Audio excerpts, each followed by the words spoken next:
As millions of Texans get ready to hit the road this 4th of July, AAA says travel is nearing record levels. An estimated 5.7 million people across the state are expected to travel, most of them driving. So joining us now to break down what to expect and how to plan for all of that is Doug Shoup from AAA Texas. Thanks for joining us. Thanks for having me on today. Okay, so we talked about it a little bit just then, but give us some more details about what you guys are expecting in terms of travel volume this year. How does it compare to past holidays? AAA Texas is projecting 5.7 million people here in the Lone Star State are traveling 50 miles or more away from home during this 4th of July holiday. Now, that overall travel volume is just slightly higher than last year, about 0.2% higher than what we saw last year, but it is about 10% higher than what we saw in 2019 before the pandemic began. And our travel forecast runs from this past Saturday through Sunday, July 5th. We know that gas prices have had a big impact. They've been a big topic of conversation this year. Have you all seen that having any impact on people's plans? Typically it does not when we have higher gas prices leading into a holiday weekend. And that's because most people make their plans to travel for the holiday long before they know what the price at the pump is going to be heading into that holiday weekend.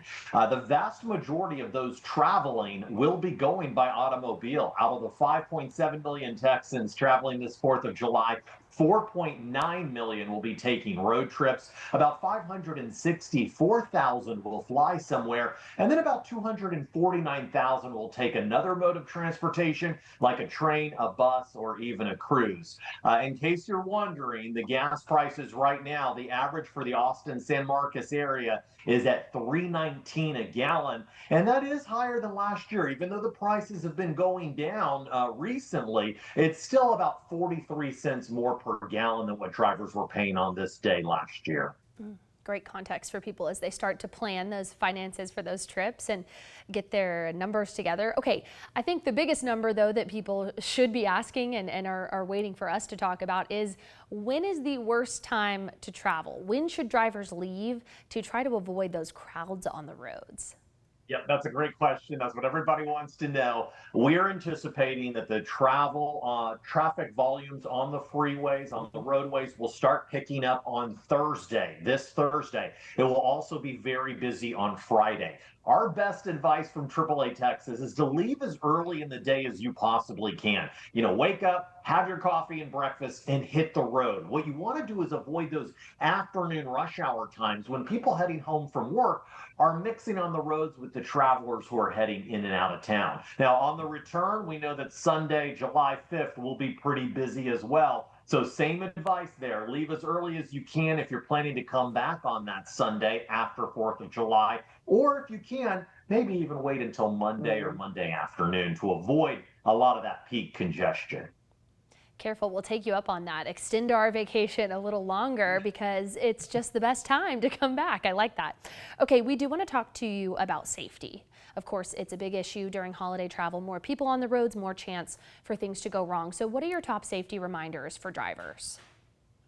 Prepare yourself as the driver and prepare your vehicle. Now, to prepare yourself, get at least 7 hours of good sleep before that long road trip so you're not drowsy behind the wheel. Make sure everybody is buckled up and wears their seatbelts for the entire journey. Obey the speed limits out there. Of course, never drive after any amount of alcohol. Because we know that a lot of these 4th of July celebrations involve alcohol. Make sure you have that plan ahead of time, either a rideshare service, a non-drinking designated driver, or stay overnight wherever you plan to celebrate and watch those fireworks. You also want to prepare your vehicle. That includes checking the tire tread and inflation. Make sure your tires are properly inflated. Top off those fluid levels, especially with the warm heat that we're experiencing. You need those coolants and those fluids to keep your engine running cool. You also want to check your headlights, taillights, turn signals, make sure that they're all working properly so other drivers know what your intentions are on the roadway. And if we do encounter any rain along our way, make sure you have good windshield wiper blades. They get very brittle here in the Texas sun and they can cause some streaking. So you want to make sure you have fresh wiper blades in there so you can clearly see out of your windshield. Last 4th of July period, AAA came to the roadside rescue of 687,000 stranded drivers nationwide just during this 4th of July period. And the primary reasons why people call AAA for help are dead batteries, flat tires, and then people getting locked out of their vehicles. And also inspect that battery. Most batteries last 3 to 5 years. If your battery is 3 years old or older, you might want to have it tested before you head out there on the roadways. So many good reminders. I hope everybody was making a little list there, but I know in case they weren't, AAA has got all of that on y'all's website for people to check out before they hit the road. So Doug with AAA Texas, thank you so much for joining us. Thank you so much. Have a happy 4th of July and safe travels, everybody. Right back at you, Doug.